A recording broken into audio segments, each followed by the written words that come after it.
Bonjour les belles personnes, on parle toujours de bienveillance et de bien-être pendant le confinement et le déconfinement et au-delà. Et c'est une situation vraiment étrange qu'on est en train de vivre en ce moment, depuis qu'on peut sortir de nouveau, mais qu'on est obligé de se protéger avec des masques, en gardant nos distances. On a toujours peur d'être contaminé physiquement par le virus, mais aussi psychologiquement, mentalement, par les peurs, par les colères, par les frustrations des autres. Et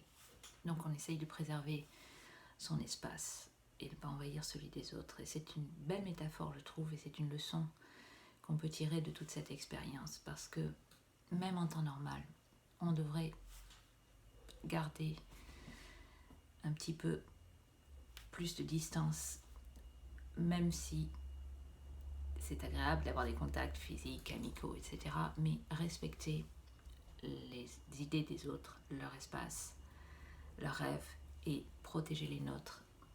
et ne pas se laisser envahir par les idées des autres, par leur influence, ça peut être une chose justement qu'on doit apprendre à faire pour progresser, pour être plus épanoui, plus heureux. Et j'aime beaucoup les symboles et j'aime bien imaginer que notre vie, notre mission de vie est comme un bâtiment qu'on construit jour après jour, pierre après pierre, et chacun de vous est le seul à savoir exactement quel bâtiment il a envie de construire, et il est capable de construire, et à quoi il va servir. Ça peut être un monument qui est très beau, ça peut être une maison dans laquelle on va habiter, mais on va aussi inviter d'autres personnes, ça peut être un hôpital, et on a envie d'être au service des autres et de les aider, de les soigner. Ça peut être une école, ça peut être un restaurant, ça peut être un cinéma ou un musée. Mais vous seul le savez, et vous seul avez cette vision qui vous permet de savoir exactement ce que vous voudriez créer. Et bien souvent, malheureusement, parce qu'on est écrasé par nos insécurités, par notre manque de confiance en nous, on passe énormément de temps, au lieu de construire son propre rêve, à regarder par-dessus notre épaule et à empêcher les autres, ou essayer de moins de les empêcher, parce qu'on est jaloux, parce qu'on est envieux, de réaliser leurs rêves. Et ce qui se passe dans ce cas-là, c'est que tout le temps qu'on a passé à embêter les autres, on l'a gaspillé et on n'a pas construit ce qu'on voulait, donc on est encore plus frustré à la fin et encore plus envieux quand les autres ont réussi, parce que s'ils sont courageux, s'ils sont patients, si jour après jour ils maintiennent leur effort, ils vont créer quelque chose de formidable. Et ce qui arrive aussi parfois,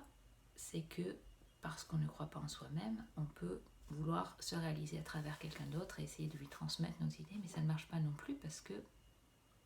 d'abord c'est pas les leurs, et on ne peut pas forcer quelqu'un d'autre à faire ce qui n'est pas,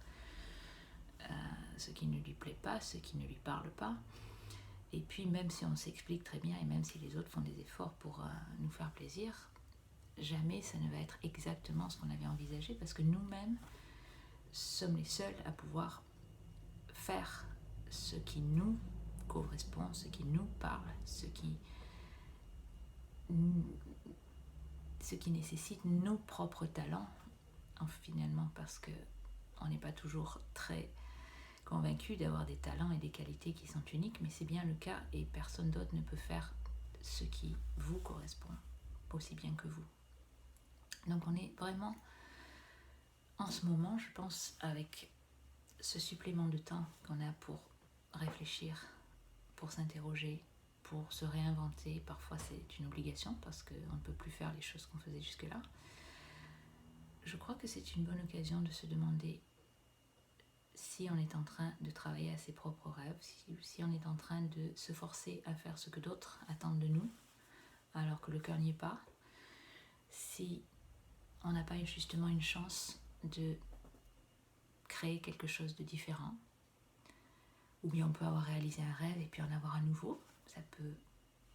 si c'est le cas, c'est encore mieux, parce qu'on n'est pas obligé d'avoir une seule réalisation, une seule mission, un seul rêve dans sa vie. On peut avoir beaucoup de talents différents. Et ça peut être le moment de commencer quelque chose de nouveau. Et surtout, d'avoir du respect pour soi, de faire respecter son espace et de respecter aussi celui des autres et leurs rêves et leurs idées et leurs ambitions. Parce que chacun est unique et même si on ne comprend pas toujours ce que veulent les autres et même si les autres ne comprennent pas toujours, l'important c'est qu'on ait du respect et